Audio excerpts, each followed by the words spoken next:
Okay. Okay, since we have a quorum, so Mr. Secretary, good afternoon to you. Majority Floor Leader, ngayong hapon. But before we proceed, okay, ngayong hapon sa tanan.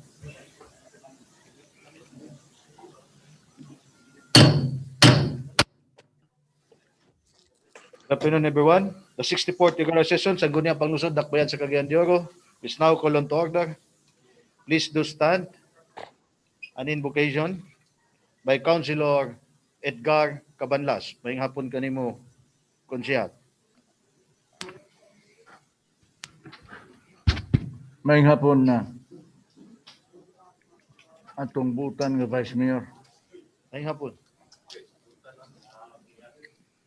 In the name of the Father, and of the Son, and of the Holy Spirit. Guide us, O God in heaven, in our proceedings this afternoon,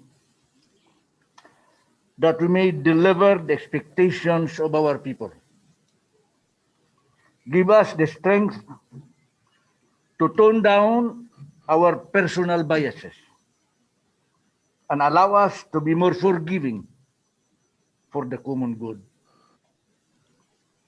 Teach us to be humble, that we may gain the trust of our people, and our governance will stay on the right course to better serve them.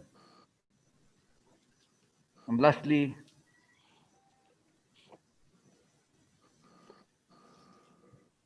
Lord, grant us the serenity to accept the things we cannot change, the courage to change the things that we can, and the wisdom to know the difference. In the name of the Father, and of the Son, and of the Holy Spirit. Thank you, Councilor Edgar Cabanlas. And for the singing of our national anthem,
Deklaro kayo panlangkab. and for the Cagayan de Oro March,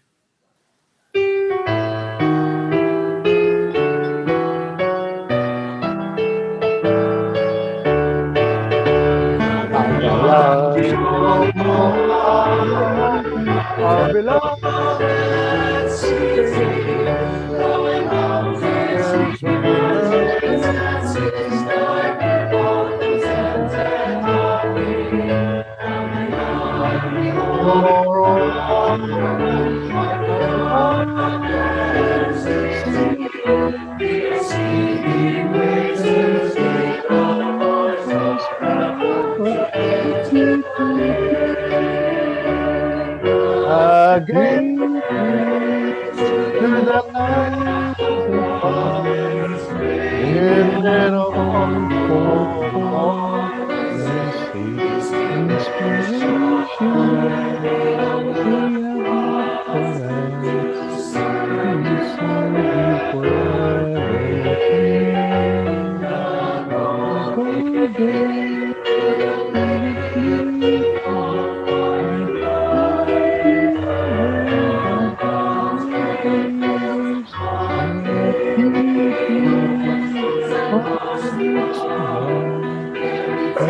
It's been more than a beautiful day, piece of work of love, great city. And many proud you all live here. Why do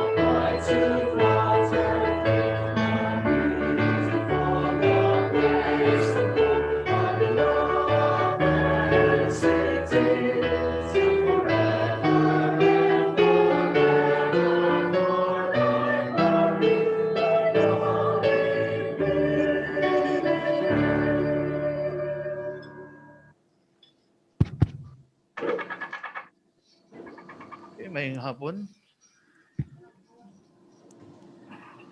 But before we proceed, I would like to welcome our um, partners in public service from different cities, from the city of Marawi, together with their uh, together with their very own Vice Mayor, Vice Mayor Anwar Abdul Rauf, together with his council. Um, we have to Si welcome Jerry, ah. to Cagayan de Oro. Uh, welcome? welcome together with the 19th City Council. Among the members who are here, our majority floor leader, Ayan Marky Blatnakaya, uh, Councilor Maria Lourdes Gani, Councilor Edgar Cabanlas, Councilor Rian Lam Lim, Councilor Girly Mercedes Balaba, Councilor John Michael Seno, Councilor Edna Dahino, and our fellow members of the 19th City Council from their different abode. They are here. Their different abode. And lastly, Councilor Enrico Salcedo. Uh, uh, let's welcome our fellow Sanggunian from Marawi, led by the ever active Vice Mayor. Okay. Anwar Abdul Rauf. Okay. And the SP member of the Sanggunian. Uh, maybe the majority floor leader will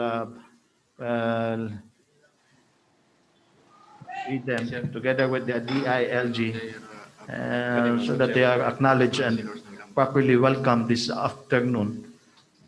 Okay, thank you, Mr. Chairman. Joining the Vice Mayor of from Marawi City, SP member or City Councilor Abdul Rahim. Okay.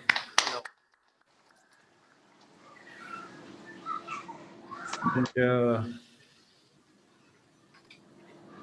Councilor Nasif Marangit. Councilor Norjana Magundakan. Councilor Nasrullah Basman. Councilor Salwaida Makabangon.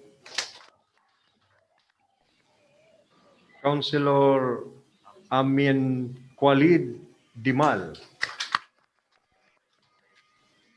Councilor Alzimer Lukman. We have Councilor Abdunali Daludi.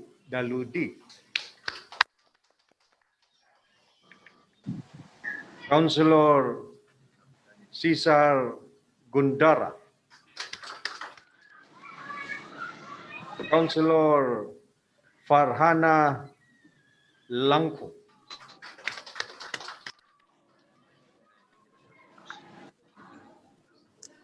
And we have Councilor Abdani Alonto.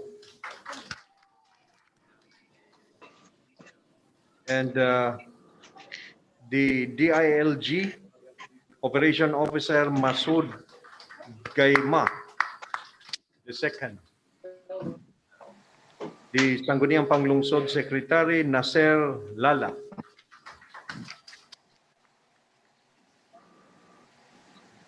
Then the CEO, CMO Officer Abulikar Alibaba.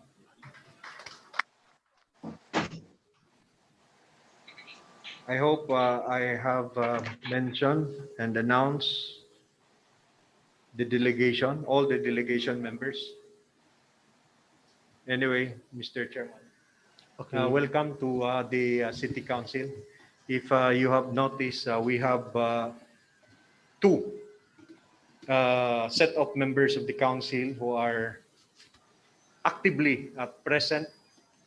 First is the members who are physically present during this session, presided over by the City Vice Mayor Renier Joaquin Velez Kikang Uy, 100% attendee to all attendance during regular sessions and special sessions of the council during this pandemic. And we have our colleagues in the council who are at their respective residences who are viewing online. Uh, what is our facility, Kurtz? Through Zoom virtual facility. So we have amended for this purpose the continuity of the session even in this setup, and because of that, the rules were also suspended to allow members to not to use the official and Barong Tagalog or coat and tie dress code. So that's why some of us are wearing T-shirts. So, Mr. Chairman, may we, before we proceed, before I make the necessary motion, Mr. Chairman, may I move for the approve of the dispensation of the minutes of meeting on November. Oh, wala pa naka-roll call? Okay. Wala pa. May we ask Okay. the secretary to call the roll, Mr. Chairman? Okay, but before we proceed, I would like to explain for our fellow Sanggunian that since the declaration of health emergency, we are in a brink of war with COVID-19. So we suspend our parliamentary rules of procedure as well as our formal attire in this regular session.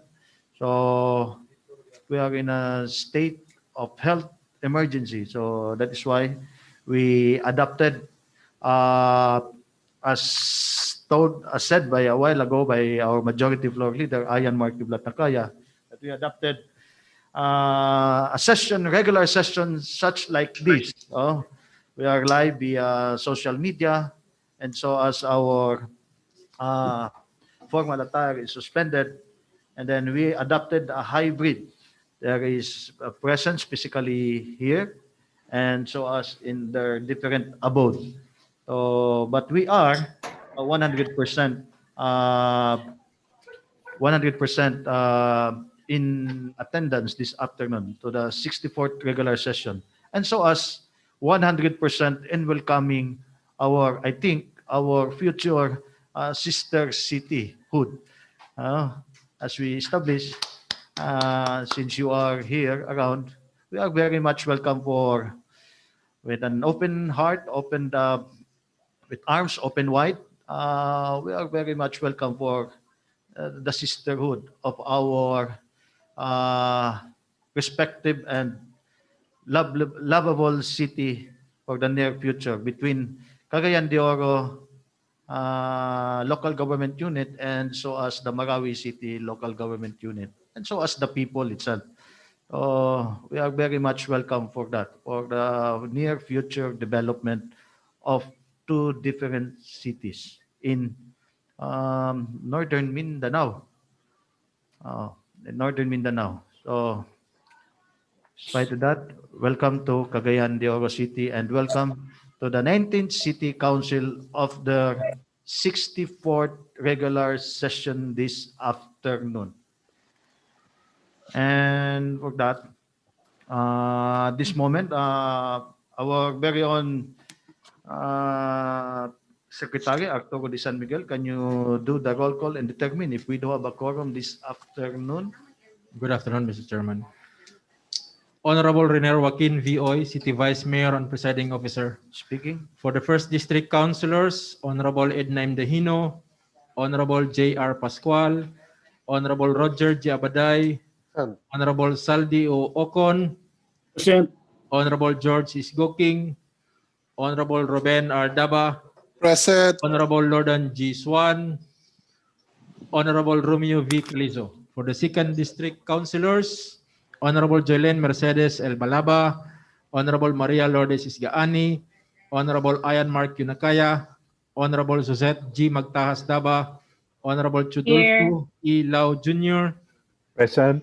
Honorable Enrico Di Salcedo, Honorable Jocelyn B. Rodriguez, Honorable Edgar S. Present. Cabanlas. For the ex-officio members, Honorable Yan Lam Islim, Liga ng mga Barangay President, and Honorable John Michael El Seno, City SK Federation President. There is quorum, Mr. Presiding Officer. Thank you, Mr. Secretary. So we have a quorum this afternoon. So we have a green light to participate and to do a legal, such a legal basis for our future development in Cagayan de Oro. So a quorum at this moment of time. Okay, welcome to the 64th regular session, Councilor J. Boy Roa Pascual. Since our committee chairman in tourism, maybe as I discussed a while ago that for the discussion between the sisterhood city, I think together with Councilor Susette Magtaas Daba is our committee chairman in sisterhood cities from different, not just in our locality, but in entire globe, global approach in our sisterhood. Since we are encouraging sisterhood between the ties of between two cities and different uh, areas, uh, bond with each other. Maybe you have something to say, Councilor J. Roa Pascual. You have the floor. If I may, Mr. Chair, maayong hapon to my fellow councilors. Maayong hapon.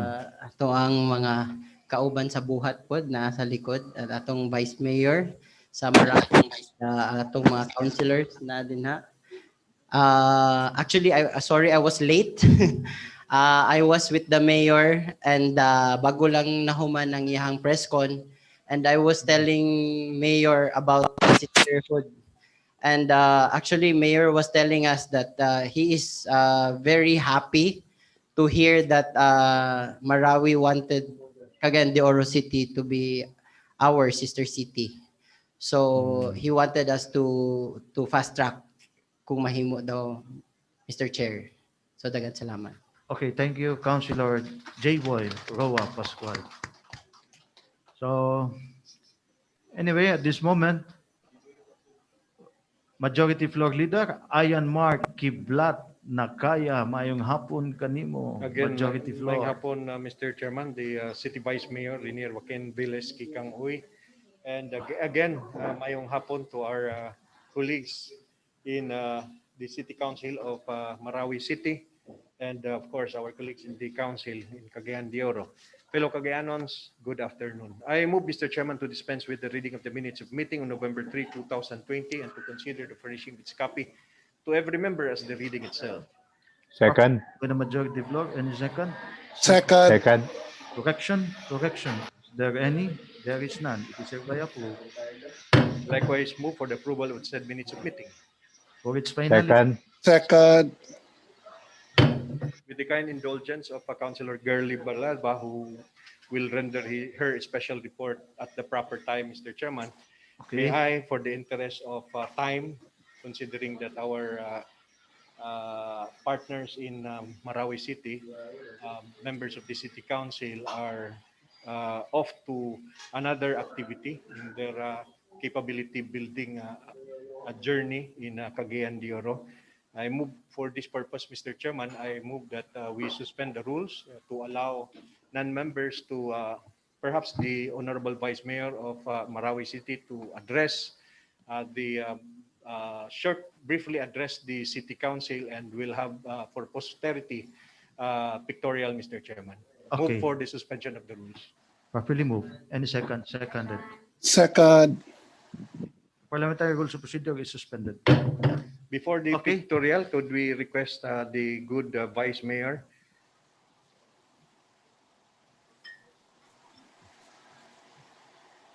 Okay, welcome na to. Jaira Abdul Ranif. At the center podium, sir.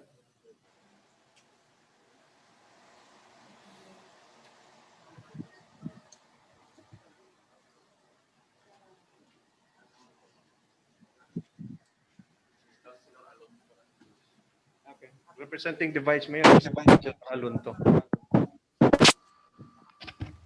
Mr. Chairman, with due respect, the Honorable Vice Mayor of the Islamic City of Marawi designate me to speak on behalf of him and of course on behalf of the delegation from Marawi City. If that is allowed in your in this honorable session, Mr. Chairman, is it correct? Is it right that I will represent my Vice Mayor? Thank you very much, Mr. Chairman. Members of the Honorable Sangguniang Panglungsod of the City of Cagayan de Oro, and of course, the Honorable Vice Mayor. First of all, I would like to share with you the statement of our Honorable City Mayor, extending our thanks with gratitude with the city government of Cagayan de Oro, most especially of the city mayor of the Cagayan de Oro. Historically speaking, last August, we celebrate our 80th anniversary of the Islamic City of Marawi. 80 years old ang aming one of the oldest city in Mindanao. In our history, Marawi have undergone so many experience in terms of war. First, we survived against war coming from the foreigner, like the coming of the Spaniards, the Americans, and of course, the Japanese. We defended our city, our community. We also survived during the 1973 martial law. And of course, the very latest one is the 2017 war in Marawi, the war between terrorists, international terrorists, and of course, with the national government. One of our experience that we seen helped us during the war and during the 2017 war is your city. Maraming mga cities sa Pilipinas, pero ang pinaka city na we are very welcome. Hindi kami pinahirapan and kami ay tinulungan ay ang city government ng Cagayan de Oro. Yes. We remember that. Hindi namin po malilimutan yan. Kasi at that time, we leave our city and we scattered around all different kind or different cities in the Philippines. Pero ang hindi namin malilimutan itong Cagayan de Oro, kayo ay binigyan kami ng pansin. yung mga businessman sa amin dito ay inyong pinoprotektahan, you give it protection. Pati yung mga nakatira rito, walang naging problema kasi mayroon din mga city na naghihirapan kami makalipat sa kanila. So with that, Mr. Chairman, we will remember you. Hanggang nandyan ng Marawi City, hanggang nandito ang Cagayan de Oro, we remember you. Itong lahat ng itong mga love, care that you have extended to us, especially yung mga biktima sa war.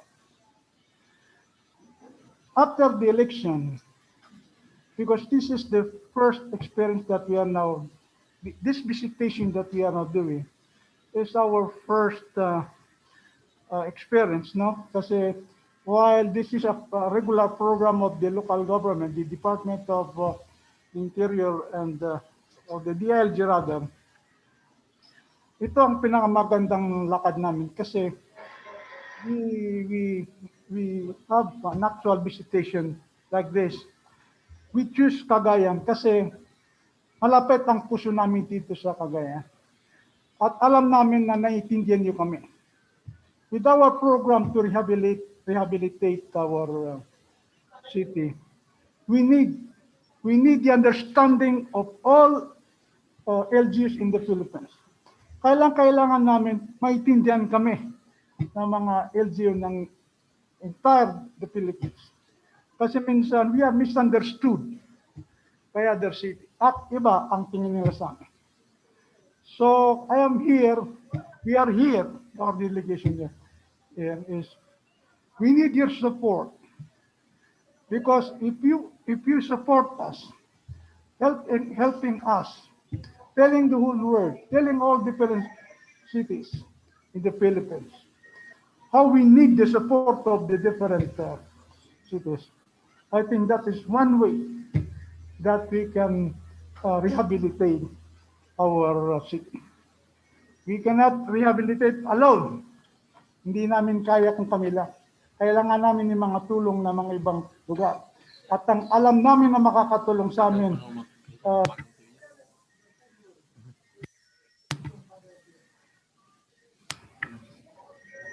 so with this, kami pa ay nagpapasalamat, Mr. Chairman and members of the Sangguniang Panglungsod. Kami ay binigyan niyo ng warm welcome and hindi po namin malilimutan ito. We will also invite you in our city to visit us. Tingnan niyo ang Marawi, kahit naman ganyan ang nangyari sa war, pero we promise na gagawin namin ng lahat para makarecover lang. So that we can stand like you. In the future, we can have a better understanding and of course, a strong relationship.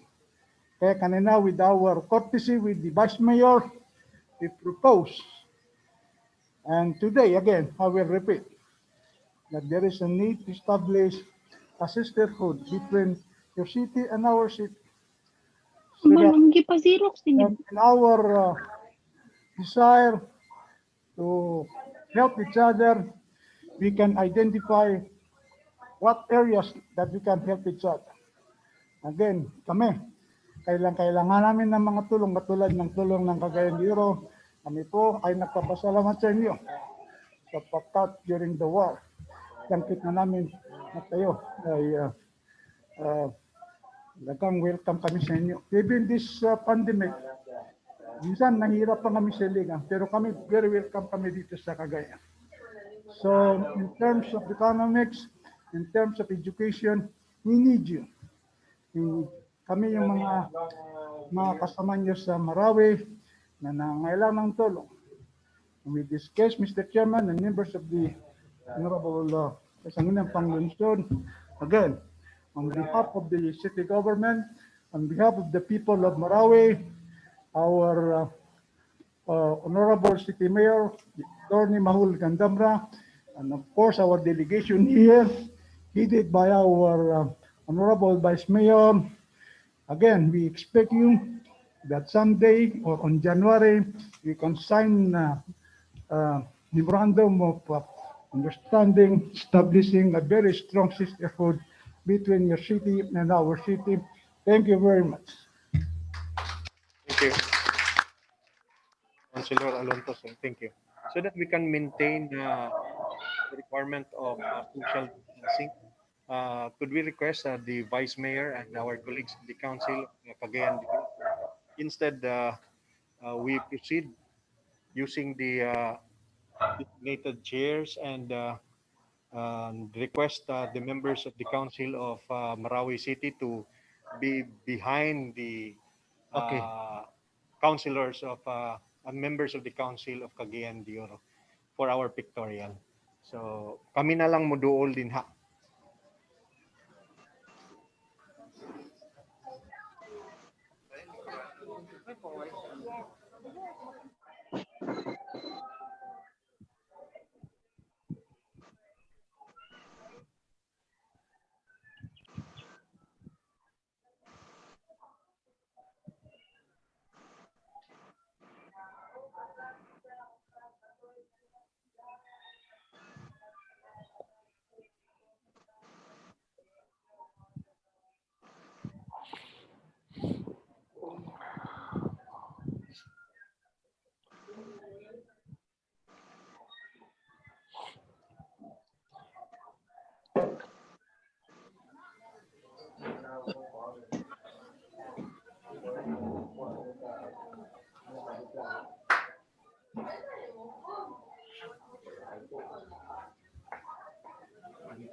Brother, brother, brother, Sir. pwede mo apel? Salamat kayo sa inyong pag-anhi. Salamat, Iligan. Salamat kayo, Marawi, sa inyong pag-anhi. Marawi. Kala ko Iligan. Marawi pala, Marawi. Go. Go!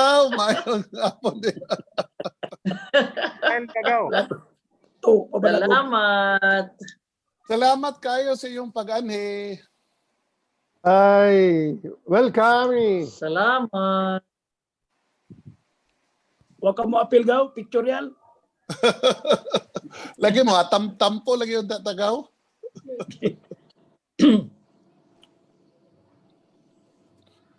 Sabi, imbitahon tagaw. Mato ka. Oh, guwapo ka na, gaw. Mura ko na siya bagyo. I don't know ha. Murang bagyo daw. Bugnaw kang lugar. Ba? Full pack Yeah. pa rin, full pack. Oh, full pack tag to. Bye! Kinahanglan natay full battle Thank you gear. once again. Thank you. Full Thank battle gear. you. Huwag natin hihiwalayan si General Caliso. Tama, yan. Galing yan. Kay General Caliso tayo sa tagiliran ni General tayo pag pumunta tayo doon. One of the full Wala na, variety. peaceful. Peaceful naman sila dito. Very peaceful. So that's why nga, encourage na itong Uban City nga, mupuan gapon kay peaceful na kaya ilang city. Very peaceful na kaya nag-move out naman na ang mga military.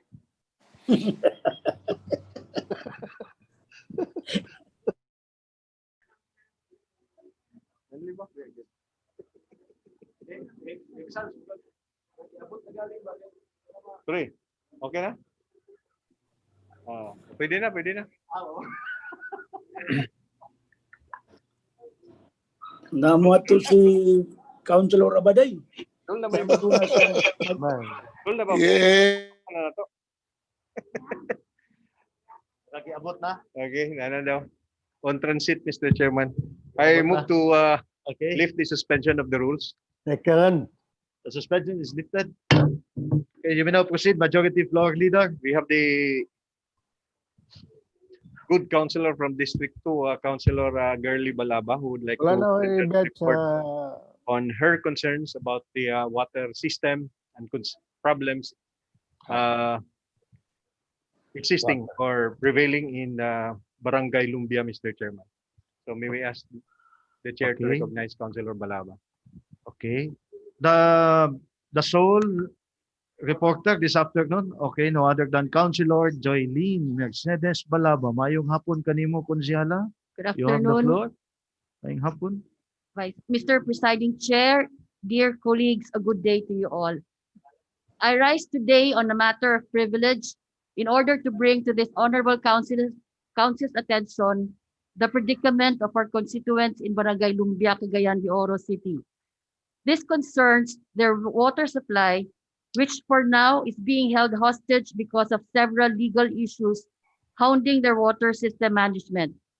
But before I proceed any further, let me enlighten this august chamber as to the facts surrounding this situation. In 2016, Barangay Lumbia, represented by their former barangay captain, Mr. Valencia, entered into a contract with the Cugoho Engineering Services Cooperative for their water system management. This agreement remained in force until recently when the residents and the present Barangay Council of Barangay Lumbia moved to annul the said contract. They did so because Cugoho Co-op implemented several increases without consultation with the residents and because Cugoho Co-op allegedly violated several provisions of the contract. The present barangay council also cited that the former barangay captain was not accorded a barangay resolution to sign for and behalf of the Yun. officials, and more importantly, the residents of Barangay Lumbia. Aside from this, the contract did not expressly specify a period of effectivity, which is not only disadvantageous, but also inimical to the interest of the people of Barangay Lumbia. The Cugoho Co-op, of course, disagreed. They wanted the barangay to honor the terms of the agreement. In defiance, and because their water lines were disconnected due to non-payment, some residents opted to get their supply from the city's water utility company. In response, the Cugoho Co-op filed a case for injunction with damages in which they obtained a favorable judgment from the Regional Trial Court of Cagayan de Oro Branch 10. On top of this, the Cugoho Co-op also filed charges against some of the residents of Barangay Lumbia and the workers who reconnected the water supply to several households, saying they have violated the anti-pilferage law. The situation is now at an impasse, and as the Barangay Council of Barangay Lumbia and Cugoho Co-op continue to lock horns, the supply of water to the residents of the barangay hangs in the balance. This situation is unacceptable. No citizen of the city should be deprived of access to water. It is out of concern to the welfare of our constituents in Barangay Lumbia that I now ask the following questions. Why was there no public bidding conducted? Why was there no barangay resolution authorizing the barangay captain to enter into a contract? Was this agreement done behind closed doors without the knowledge of other barangay officials and the residents? Were the residents consulted or even informed about this? And why is it that the previous barangay captain agreed to the disadvantageous terms of the contract? Mr. Chair and my fellow colleagues, these are just some of the questions hanging in my mind and in the minds of the residents of Barangay Lumbia. We want to get to the bottom of this issue because something is clearly amiss.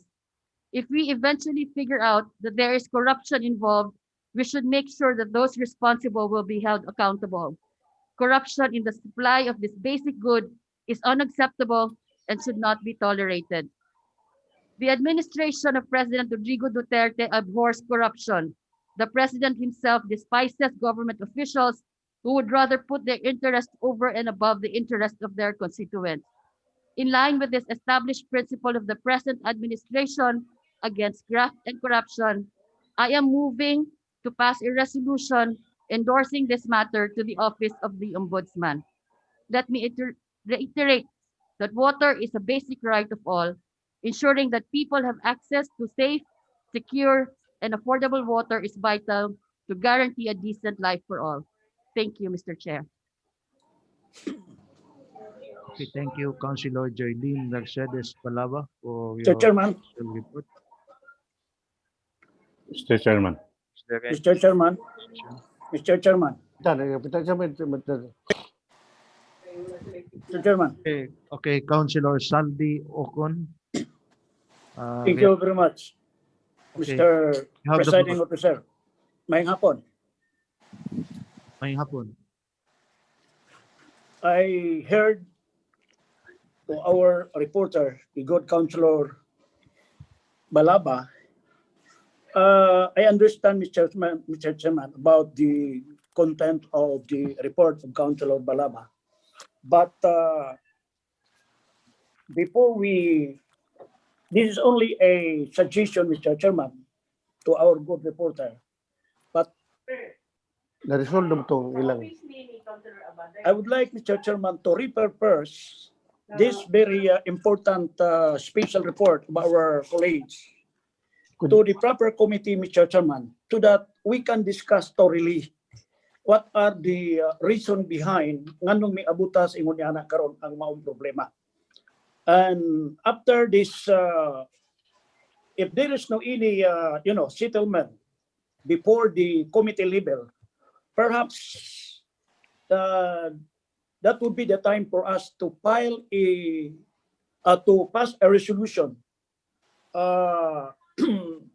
address to the office of the ombudsman to file charges against those who are accountable behind as far as the distribution of water supply in Barangay Lumbia, Mr. Chairman. Thank you. Mr. Chairman. Chairman. Mr. Chair. Mr. Chair. Thank you, Mr. Councilor Chairman. Saldi Ocon.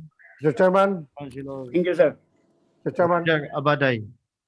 Thank you very much, Mr. Chairman, my colleagues and our visitors from Marawi and all those are listening. Thank you very much of the good reporter, Councilor Gerly Balaba. That has been a long problem, and I think the Committee on Public Utility under Councilor Bunglao has already investigated that. But the proposal of I will ask the good reporter of his proposal. It might undermine or we might violate some rules. I am asking her if he has the knowledge that there is a pending case of that case now between Barangay Council of Lumbia and that cooperative. There is a pending case, I think, in branch 15 masiguro of the RTC. So moving that the proposal, we might undermine the rules and procedure of the court. Mr. Chairman, that's my concern, Mr. Chairman. Okay, thank you, Councilor Roger Abaday. Mr. Chairman. Okay, Councilor Chodolfo Bunglao. Good afternoon, Mr. Presiding Officer. Ayun, Good afternoon. Good afternoon to my distinguished colleagues of the 19th City Council and to our visitors, the Honorable City Vice Mayor and councilors from Marawi City, and to the people of Cagayan de Oro. Good afternoon. Actually, the Barangay Council of Barangay Lumbia sought the intercession of my committee, the Committee on Public Utilities, regarding their water problem in the said barangay. So my committee have conducted several meetings and investigation with regards to that issue, and so we come up. I told them the committee had come up with the decision that since it was a resolution passed by the Barangay Council of Barangay Lumbia to allow the Kyuguho Cooperative to operate their water system in their barangay using the existing facilities of the barangay. So it is only the same barangay Sanggunian who could rescind and abrogate the resolution and requesting the Kyuguho or compelling the Kyuguho to return the facility back to barangay so that the barangay could be the one to manage the water system. That was the decision of the of our committee. So both parties agreed with that decision from the committee.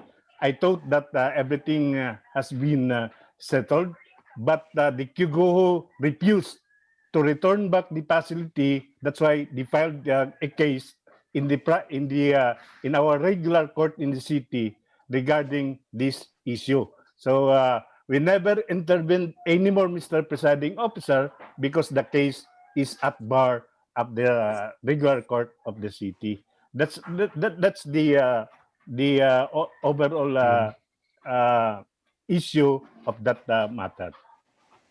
Thank you. Okay, thank you, Councilor Chodolfo Bonglao, for a crystal clear conclusion and explanation coming from your committee on public utilities. Okay. So, any other wants to add something? So, well,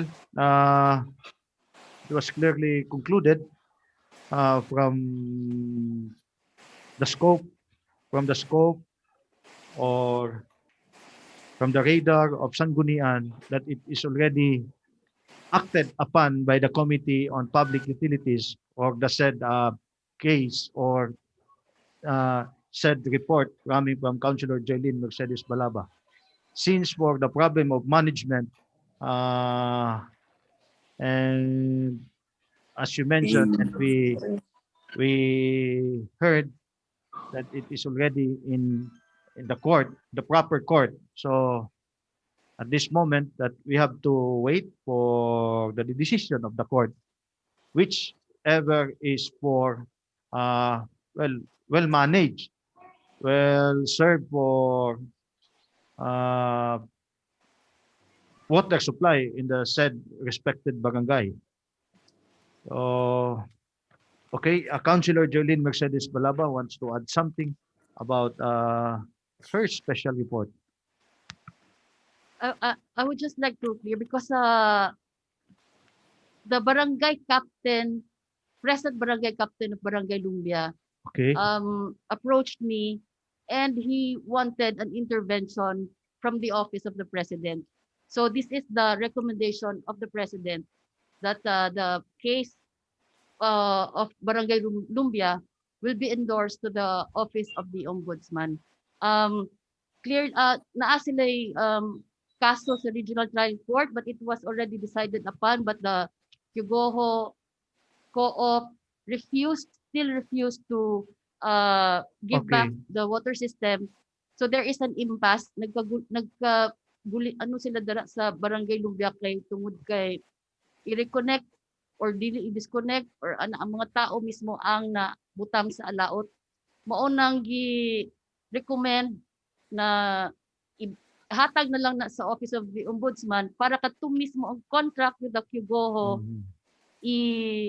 will be finalized na naanay mo ano nga dili siya disadvantageous to the people or residents of Barangay Lumbia.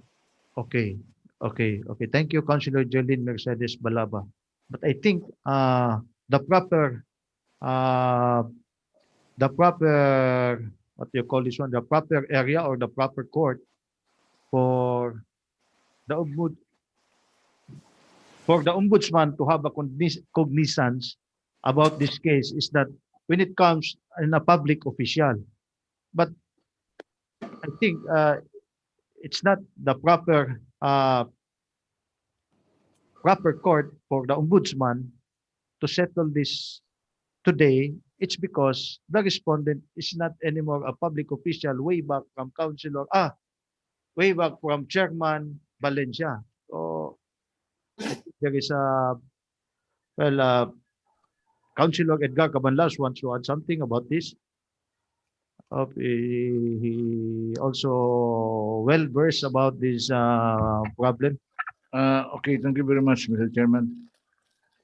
The request of Councilor Balaba is a simple endorsement from the City Council Ombudsman to review the facts and determine whether there was fraud or corruption committed in the preparation of the contract or whatever. Yes, there was an action taken by the Committee on Franchise and Public Utilities, but I think it stops there because of that case now in the pending before the RTC. But there is no conflict. Even if there is an existing case now before the RTC, still the ombudsman can consider the case because this is a criminal case, while in the RTC is a civil case. They are two different things, so they can coexist. But my solution here is that the vice mayor is correct that there should be a complainant. So my suggestion is this: the special report of Councilor Balaba should be sent to the ombudsman for the investigation. Chairman. Not the endorsement from the city council, because it would seem that we will be the one. We are now becoming the complainant, and we do not know who is in fault here. So let that report be sent to the ombudsman for the ombudsman to take over the investigation. As far as the issue of whether or not there was a criminal act committed by any of the parties, because as of now we are not sure whether it is the barangay council who is at fault or the cooperative who is at fault. Let the ombudsman do that. That would be my suggestion. Okay. Mr. Chairman. Thank you, Councilor Edgar Caban. Okay, Mr. Councilor Chairman. Bonglao. In addition of the observation of Councilor Cabandas, Mr. Chairman, for me, on my personal observation, there should be a complainant, from the coming from the barangay council, existing barangay council of the barangay Lumbia, because if we will just endorse this special report to the ombudsman, I think it takes for so long to let the ombudsman investigate the matter, because on the first place there is no complainant, and we cannot even be the one who is the complainant, because we are not directly affected by this conflict. It is the residents of the barangay Lumbia and the Sangguniang the present Sangguniang barangay of barangay Lumbia should supposed to be the complainant. Aron nga mas paspas kay na may complainant, because if we will just furnish the copy of this special report of the good councilor Girly Balaba, we'll just wait when the investigation would happen. But if there is a complaint directly, the ombudsman is obliged to take actions on this complaint. Okay, thank you, Mr. Chairman. Councilor Tudolfo Bonglao. Well, I think for us, for the 19th City Council, it is not since the council is already concluded the case. At the moment, there is a pending case in the RTC. And the other way around, we must have to submit for this case to the ombudsman. But in a matter of a case or a proper venue for the ombudsman, there must have to be a public official. But how come that this case, when there is no already public official involved? So is there the ombudsman has the cognizance about this case when there is absence of a public official already in Queguho? So I think, well, we have to have if it's okay for Councilor Jaylene Mercedes Balaba that we have a resolution for a speedy disposition of this case to the proper venue, which is the RTC, who will decide on this matter as soon as possible and accordingly. Well, but it's okay for us to recommend and endorse it already to Ombudsman. Well, remember that this contract is consisted and have signed way back before, way back before, I think, Kapitan Valencia. But from now on, Kapitan Valencia is not already a public official. So how come that Still wait, accountable yapon, Mr. Chairman. okay, okay, we will have to endorse as wished by Councilor Joylene Mercedes Balaba to have endorse it to the office of the Ombudsman. Majority Ayan Markiblat Nagaya wants to add something. Thank you, Mr. Chairman. I join the direction and the proposition of Councilor Girly Balaba, Mr. Chairman. We would like to clarify for the information of all as to how we should proceed. My joining in the direction is it's not fair that the barangay government of Lumbia will be derailed from its intention to serve its people, particularly in providing water service, because there was a failure and failure of the direction set by the previous barangay administration. But may I inform our colleagues, Mr. Chairman, that some time ago, Ombudsman clarified certain questions as to the jurisdiction of cases against public officials in the entire country. And it was said that all those division chief salary grade level and above will be covered within the jurisdiction of the Ombudsman, Mr. Chairman. In other words, that's salary grade 24 for the Ombudsman. Correct. And in other words, Mr. Chairman, the same period, Mr. Chairman, I also read that the punong barangays are set to be on salary grade 14. And barangay kagawads are SG 12 or 13. 12, correct? 12. And punong barangays are 12. There were cases in the previous Mr. Chairman that some punong barangays and barangay officials were charged before the Ombudsman. And it was transferred and endorsed by the Ombudsman to the regional trial court because that is the proper jurisdiction for the barangay officials, Mr. Chairman. For us, members of the council, Carla Licayan, SG24, Turks de San Miguel, we are within the jurisdiction of the Ombudsman.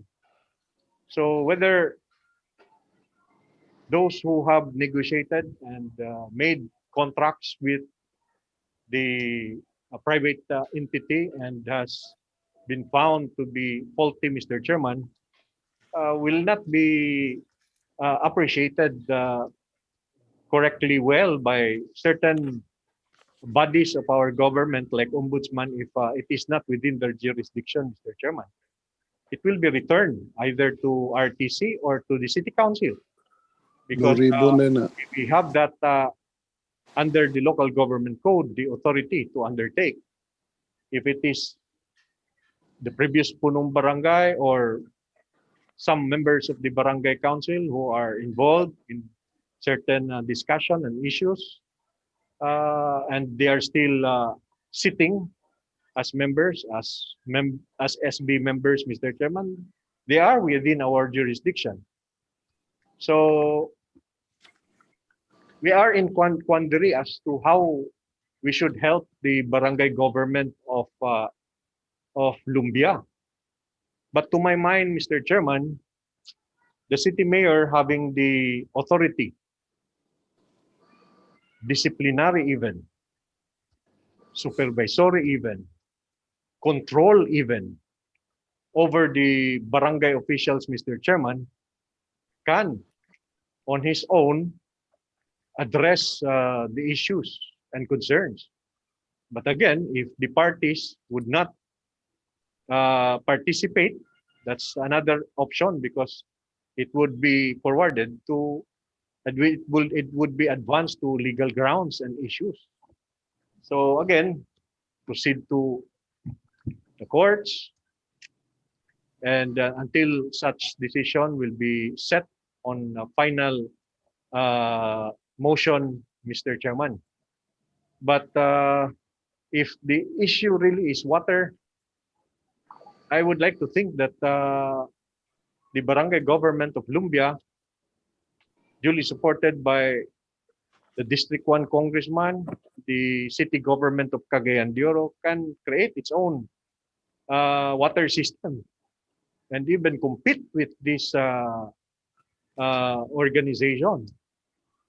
And I don't think what's the name of the company or cooperative can stop Kyugoho can stop the barangay government of Lumbia until, of course, there would be pressure because there would be no more income because there would be another provider of water service.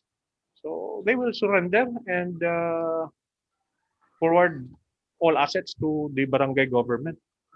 So I am not against if, for example, there is now new a ruling that more than below salary grade 24 are already within the jurisdiction of the Ombudsman, Mr. Chairman, and forward the same. And also for the information of our colleagues, our city legal officer, Mr. Chairman, is also the public attorney of the barangay office.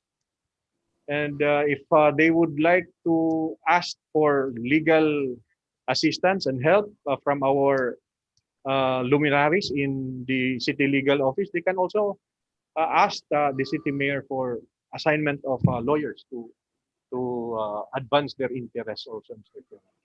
Pwede man, pwede man. Okay, thank you. Mr. Chair, Thank you, Majority Floor Leader Ayan Mark Kiblat Nakaya. Mr. Chair. Okay. Councilor Edgar Cabanlas. Just some clarification. It is jurisdiction is not about the is different from investigation. Jurisdiction to hear the case. It could be the Sandigan Bayan or the RTC. So if salary grade is higher than salary grade 21, the jurisdiction as to who will hear the case is in the Sandigan Bayan. If it is below, then it's the RTC. I am a legal counsel of 2 barangay captains here in Cagayan de Oro. And these cases were heard in the RTC. But the investigation and the preparation of the complaint is prepared by the Ombudsman. And the Ombudsman delegates the City Fiscal's Office to prosecute the case here in the RTC. So, ato ning laron kay basig maglibog ta ang jurisdiction kung dako pakita lugar panit na kita do not take kaso sa Ombudsman, then this case dito ta sa Sandigan Bayan tanan hipos ta dito. Pero kung ubos sa ato mga barangay kapitan, pulis, mga barangay tanod, barangay kagawad, RTC na. Pero ang pag-investigar gihapon, ang Ombudsman sila mag-prepare na sa report. And then with the same authority to the City Fiscal's Office, nga ang City Fiscal, dili sila, kaya man sila sa Davao, ang mo-prosecute dere. So the city prosecutor's office will receive their deputation as deputized representative of the ombudsman. So pwede dito dalhon, anyway, imbestigahon naman na nila, kung sabay, doon na ba salaan. But I would rather suggest that according to Councilor Bonglao, there should be a complainant. So let us, if the barangay council or barangay captain of Lumbia is really interested in pursuing who is guilty or not, then he should sign the complaint and padala din dito sa ombudsman. Dili kita, kay para nga pag-receive sa ombudsman, makita din sa ombudsman kinsay kumplinan. O niya, makita sa kay karon mo magway klaro kinsa ba atong ipanumbong. Kay bisan pa og wala na sila diha sa pwesto, but if that was committed during their term, then they're still liable under the ombudsman. Pero ang pag-require na unya pagpatubag kanila, kinsa kini mga tawhanang ipatubag, unsa ang ilang salary grade. Ibutang na nila sa ilang answer. Pero iklaro gina kay kanang atong special report karon, wa may maklaro kinsa gi atong failan nga tao. Kinsa nga mga tao. Kung doon mga private entities nga na private persons nga na-involved, pwede silang malakip as conspirators. Not as public official, pero as conspirators. So, if the act was committed through a conspiracy, then even if you're not a public official, you can still be under the ombudsman. Mr. Chair. Okay, thank you, Councilor Edgar Mr. Cabandas. Chair. Okay, Councilor Ruben Dava. Daghang kayong salamat, Mr. Chair. No? I'm 101% agreeable kay Councilor Cabanlas, and I do hope si Councilor Gurley iyan ang ikuan sa Lumbia nga para ma-actionan na gyud dayon kay grabe ni kay kana nga problema. Congratulations, Councilor Gurley, gwapo kayo ang imong report, and then I do hope you follow the direction of Councilor Cabanlas. That's all, Mr. Chair. Daghang kayong salamat mayang hapon. Okay, thank you, Councilor Ruben Dava. Mr. Chairman, Okay, lastly, Councilor Roger Cabanday. thank you very much, Mr. Chairman. It's a good move, no? It's a good plan by the Councilor Gerly Balaba, no? Because the request of the Barangay Council of Lumbia. Now, take note that this case was already resolved by the Sanggunian, our Sanggunian, during the incumbency of Cagayan de Oro, no, sa Chairman of Public Utility. I was a member of that. No? It was already resolved, Mr. Chairman. Now, the question now was asked by Councilor Gerly Malaba that we will have to intervene. Now, question is, are we the proper party in interest to intervene this case? Do we have a legal interest of this case? Otherwise, this might undermine or prejudice the case that is pending in court. So, kita ba ang agay mo intervene ni? Do we have the legal interest? Although, we want it to be resolved because this is part of our, we want to resolve the situation, especially problem about water. So, ang ako pangutana, are we the proper party or the legal party in interest on this case? No, tamputan na ni. Yeah, this is already pending in court. That's my question, Mr. Chairman. So I am moving, Mr. Chairman, that this will be referred to the proper study, Mr. Chairman, especially to our legal luminaries, Mr. Chairman. Thank you very much. Okay, thank you, Councilor Roger Cabanday. Okay, thank you, Councilor Jaylene Mercedes Balawa, for your special report. Well, at this matter, since you have a special report, concrete special report of yours, so do you have any other documents that support your special report? Okay, still you have, and much better. And maybe as the council, in the scope or the sphere of the Sanggunian, it is already decided by the Sanggunian of Cagayan de Oro. And then forwarded already from the committee chairman of public utilities, concluded, decided the matter already in the scope of Sanggunian. But as your special report this afternoon, the special report of yours will be endorsed it directly to the ombudsman. To the ombudsman. The special report itself. Uh, well, I think there is a requisite that there must have to be a complainant first. So the special report will be sent directly to the ombudsman. But as the sphere of the Sanggunian, we already decided that matter. So it's up for the ombudsman and it's up for the RTC to have a speedy disposition of that case. So thank you and good afternoon for your special report of yours, Councilor Joylene Mercedes Balaba. May we now proceed with the agenda proper, Mr. Chairman? Carry on, majority floor. Maybe from the other time, since Councilor Zeno is, his stomach is aching. Councilor Luceno would like to render the report, Mr. Do you Chairman. have any? Okay, Councilor John Michael Zeno. Now, majority floor? Majority floor. Okay, Councilor John Michael Zeno, you have the floor. Thank you, City Vice Mayor Joaquin Kikang Uy, and to the members of the 19th City Council, fellow public servants at the back, friends pa ng media, may hapon ka natong tanan. This is an information to the 19th City Council as regards to the ocular inspection which held last Wednesday, last week on November 4, 2020. If the Secretariat could give us the pictures, share screen,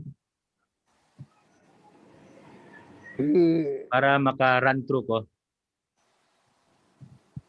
Muna sa ilahang waterways treatment area. Next slide.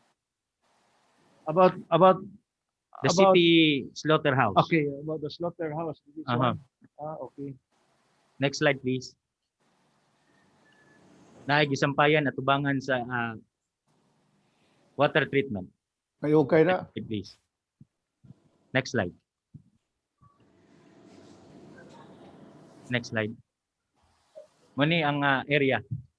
Muni ang katong since 2004, Mr. Chair, as per the representative of Mega Farm, since ilahang pag-upgrade, there is no major repairs inside our city slaughterhouse and only minor repairs. Ngimong makita diha medyo ugaw gyud. Napay mga labit-labit. Next slide please. Muni ang ato ang gakita dito lugar nga medyo piki gyud. Ugaw. Next slide please. Ganhi daw ginapaagi ang katong hogs na ginaihaw. That is 16 years. Wala na upgrade or wala na improve ang maong pasilidad. Next slide please. Next slide. Wow. Agas-agas na gyud ang tubig. 16 years naman sila. Wala na improve ba?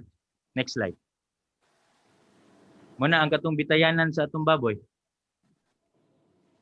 Next slide please. Puslot pa gyud. Sa kilid. Ang ubos ni ana katong didto ginaihaw ang atong mga hogs. Next slide please. Tapad niya buslot gihapon. Next slide please. So kita nimo ilahang paggawa sa tubig medyo napagyoy dili maayo. So just is for the information of the 19th City Council because on November 4 with the councilors Inday Dahino, Councilor Dr. Malugaani, Councilor Eric Salcedo, Councilor Sidolfo Bunglao Jr., Councilor Alam Lim, sorry, Councilor Councilor Roger Abaday, and Councilor Suset Magtahas were there. And para lugar sa ako, Mr. Chairman, considering that there is a meat inspection code and there is an increase as to the fees, siguro kinahanglan improve po ang ilahang pasilidad. Kaya for 16 years, there is no major repairs and minor repairs sa gyud ilahang nahimo.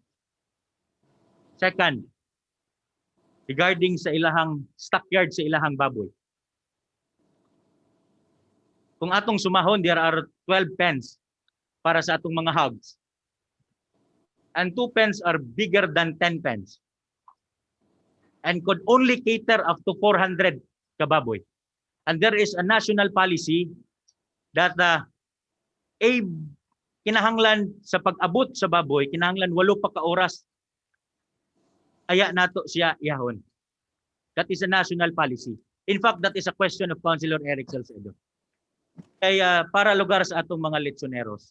Ang nag-ingon sila nga pwede nila 3 ka oras.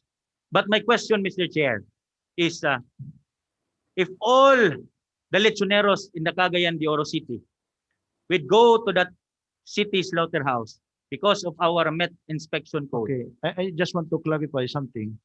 When it comes to order basis of a pig, no? It must be 8 hours. Yeah. What if you order 1 o'clock and delivered at 3 o'clock? daw. Dili pwede. Dili pwede. So ang may Okay. tabo lugar sa kung una, Mr. Chair, magbutang na lang og baboy ang atong mga lechonero dito sa stockyard. Para moingon sila nga kana yawa. Kay naa naman dito 8 hours para dili na nila ibiyahe. Na akong pangutana, they could only cater up to 400 pigs. What will happen to our lechoneros? Thus the city veterinary office has a data on how many pigs nga ginaihaw kada adlaw sa atong mga lechonero na pwede nato makater sa atong city slaughterhouse. Una na mga pangutana para sa ako, Mr. Chair, nga kinahanglan nato i-address. And the policy that is responsive para po sa atong katawhan. I know nga maayo ni siya nga programa kaya this is all about public health and this is all about fighting ESF. Pero siguro tagaan po natong panahon nga mai-address po ang problema sa atong mga lechoneros and siguro i-upgrade po nato, i-refurbish ang atong city slaughterhouse kaya we are an highly urbanized city. O sabtan ko there is ang owner ni ani karon is private. Kasi atong ma-push gamay nga i-upgrade, i-improve para sa ingon nga makonbinser nato ang katawhan nga diha na gyud. So that is only for the information of the 19 City Council members. Daghang salamat, Mr. Chair, ug may hapon ka natong tanan. Okay, thank you, Councilor John Michael Seno. Okay, for just an information or a special report of yours. Question, So Mr. Chairman. maybe, okay, Clarification. Majority Floor Leader, Ayan Mark Kiblat na kaya. I hope that we will not do the fishmeal reporting on matters which may be relevant to a certain proposed legislative measure in the council and the specific project of the city government of Cagayan de Oro. And my first question, Mr. Chairman, is the report of the SK President, the report of the committee, or is it a terminal report already? That is all. And second, Mr. Chairman, what are the answers of the questions that the SK President has raised on matters of the capacity of the slaughterhouse operator? For instance, Mr. Chairman, there was a question being raised, can the slaughterhouse operator accept more pigs for slaughter? Considering that there was a committee of the whole, and I understand that when we organize a committee of the whole, there are certain issues that the members should raise, and these issues should be gathered according to our desired output. And now we are provided with questions. I would like to know, Mr. Chairman, because if that is the terminal report, I would like also to know, because there is an interest in the economic enterprise also as regards the direction of the committee of the whole. So instead of putting us blank, Mr. Chairman, can we be provided with the light that we are trying to shed? It has not moved forward. To my mind, Mr. Chairman, if we are given an articulation of facts and personal observations, because this is a committee of the whole. This is not a person of interest with opinions on matters of perspective. So again, I'm very interested in how we should direct the affairs of our economic enterprise project, particularly the slaughterhouse, Mr. Chairman. And I hope that if that was already the terminal report, what is now then the recommendation of the committee of the whole that we have created? And I see no recommendation, Mr. Chairman. I have not listened to any recommendation. Only facts, telling, observations, shared. If we want to move forward on the basis of the interest of the public, the facts should be stipulated. Discussions of the facts should be provided. Recommendations as to how this council should proceed should be put out loud so that there would be an improvement and efficiency of public service will be given on high premium, Mr. Chairman. That is how I see things, especially when we create a committee of the whole, Mr. Chairman. Thank you. Okay, thank you, Majority Floor Leader Ayan Mark Kiblat Nakaya. Okay, Councilor John Michael Seno. Yeah, I submit with the query of Councilor Ayan Mark Nakaya. And this is only an information, Mr. Chair. Okay, It's not a recommendation okay. of the committee of the whole. And ang ilaha pong saad dito is kaya Manila. Muna ang gipahibalo lang nako ang members nga munay nahitabo during sa our inspection kay basin unya ignon lang mi nga right after sa among inspection wala na mi nagtingog og lahi na dayon ang atong madunggan nga istorya. Okay. So that is only an information, Mr. Chair, and I would wait for the Okay. committee of the whole investigation, Mr. Chair. Okay, thank you, Councilor John Michael Seno. Well, the report of yours is just for an information. Okay. Well, as majority Lord Leader Ayan Mark Kiblat Nakaya is that this could be an referred to committee as a whole, so it must be decided as a whole. So we will discuss it thoroughly, accordingly, as a whole. Thank you, Councilor John Michael Seno. Chairman. Okay, Majority Floor, you may now proceed to the call to the orders of the day. Thank you, Mr. Chairman. Maybe as a matter of good policy, Mr. Chairman, let's not do fish meal, Mr. Chairman. Let's allow Okay. the chairperson of the committee of the whole to render report. On agenda proper, Mr. Chairman, we have one proposed resolution number 2020-226, returning to the Barangay Council of Barangay number 25, the city, its ordinance number 003 series of 2020, covering its supplemental budget number 1 for calendar year 2020 with an estimated income of 449,551 pesos with the information that said ordinance is operative in its entirety. Move for its approval, Mr. Chairman. Properly moved by the majority floor. Any second? Seconded. Objection? Objection. Second. Hearing none. Resolution number 2020-226 is hereby approved. Move to dispense second final reading. Dispense. Second. Second. Number 2 is proposed resolution number 2020-227.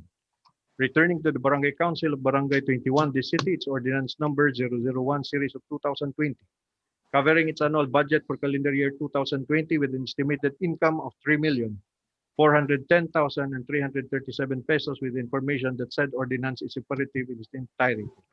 Move for its approval, Mr. Chairman. Properly moved. Second. Seconded. Objection? Objection. None. Resolution number 2020-227 is hereby approved. Move to dispense second final reading. Dispense. Second. Number 3 is proposed ordinance number 2020-178, appropriating the sum of 17,166,402 pesos and 80 centavos from the herein specified sources of fund to be made available for the proposed development of Barangay Balubal, Purok 1, to Sitio Lagilay Access Road Project under the DNR Integrated Natural Resources and Environment Management Project. And for this purpose, amending or modifying ordinance number 1337/2007 accordingly to it. Source of fund in the amount A, LGU Equity General Fund, 3,433,300 pesos. B, NREMP loan proceeds through Municipal Development Fund Office, 13,733,102 pesos and 80 centavos. In the total amount of 17,166,402 pesos and 80 centavos. Move for its approval, Mr. Chairman. Move. Second. Second. Objection. Mr. Chairman, clarification. Objection. Clarification, Mr. Chairman. Councilor Rodolfo Bunglao. Thank you, Mr. Presiding Officer. For clarification only, in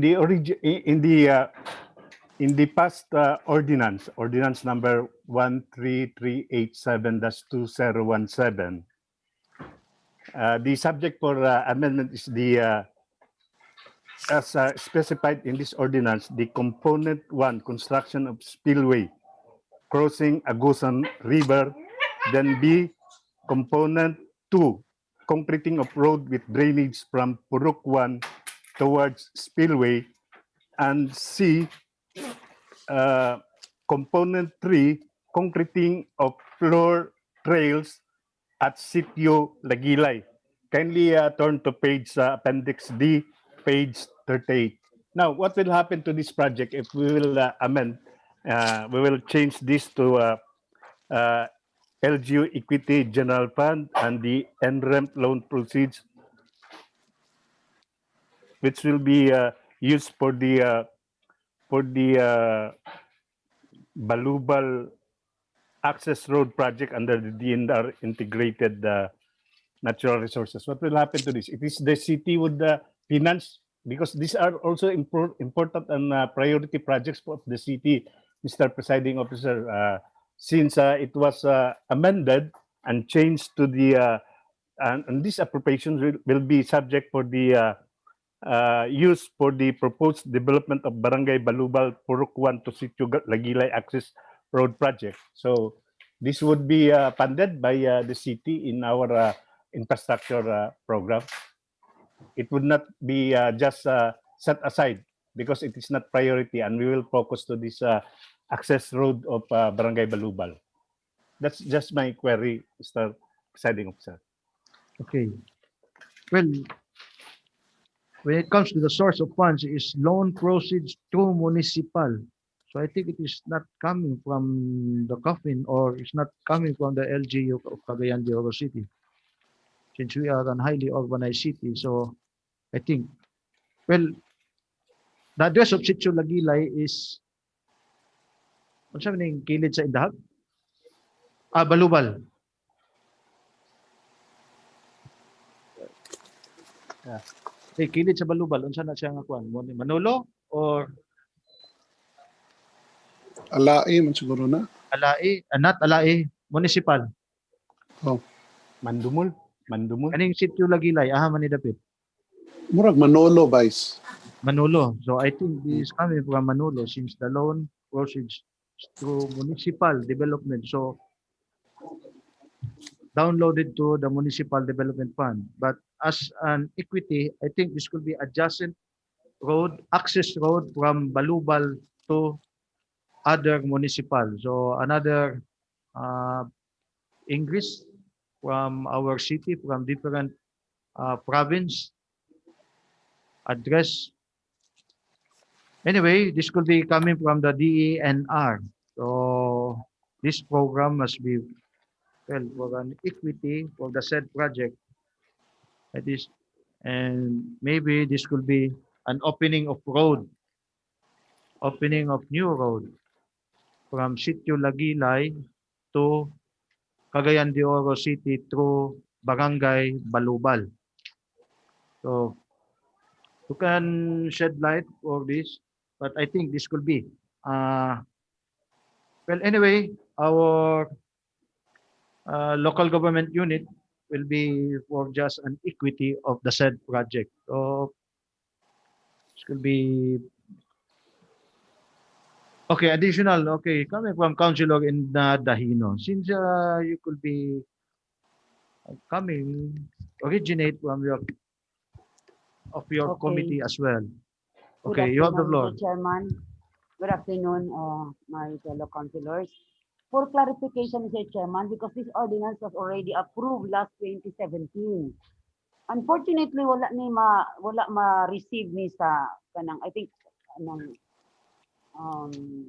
kanang contractor. DNR. Mr. Chairman, because ang gusto sa DNR nga full amount of 17, ang atong gipagawas is 3 million only. So nadugay ni sa akong committee because I believe nga magdoble ta kung mag-usab maghatag ko og 17 mo approve ta og 17 million. That is why I asked the representative from DNR to explain to us why we need to give this ordinance 17 million instead of 3 million only. So until then, the last time that it was discussed in my committee, they already explained it to us nga wa mausab Mr. Chairman ang atong gihatag nga equity kining 3 million. Ang ila lang gusto nga whole amount lang sa total project. Because the 13 million something is already given to us, gisunod na sa atong panudlanan. Kay mo maning nadugay ko kay di man kumusugot nga ma-approve ni ang 13 million nga asa ning 13 million because I cannot afford nga mugawas na sa 17 million without letting the DNR explain to us where is this 13 million. And now that it was clarified already nga ilan ang gi-download, ilan ang Downloaded deposit sa ato, already. then that was the time that I already approved this para nga mausab ang pag-cluster sa ordinance ni Chairman. That's it. Thank you. Okay, so but the piece of pie that we are supporting is just for the equity. Okay. Okay. So the equity could be 3.433. Okay. So okay, I think Councilor Tudolfo Bonglao is listening. Okay. Okay, Mr. Chairman. Objection? Hearing none. Ordinance number 2020-178 is hereby approved. Move to dispense second final reading. Dispense. Second. We have item number 4, Mr. Chairman, is proposed ordinance number 2020-179 appropriating the sum of 8,518,847 pesos and 30 centavos from the continuing lump sum appropriation annual budget calendar year 2018. Non-office general public services sector implementation of city shelter plan capital outlay land acquisition of 60 hectares land to be made available for the full payment of the claim for just compensation, including registration and documentation expenses and capital gains tax of lot number 37882, owned by Ms. Lydia P. Catley, containing an area of 34,068 square meters located in Barangay San Simonde City for resettlement site, land banking purposes, and for this purpose, authorizing the Honorable City Mayor to sign the deed of absolute sale thereof. Move for its approval, Mr. Chairman. Properly moved. Seconded. Objection. Objection. Objection. Hearing none. Hearing none. Ordinance number 2020-179 is hereby approved. Move to dispense second final reading. Dispense. Seconded. There being no other matter pending, Mr. Chairman, move to adjourn. Session adjourned. Yeah.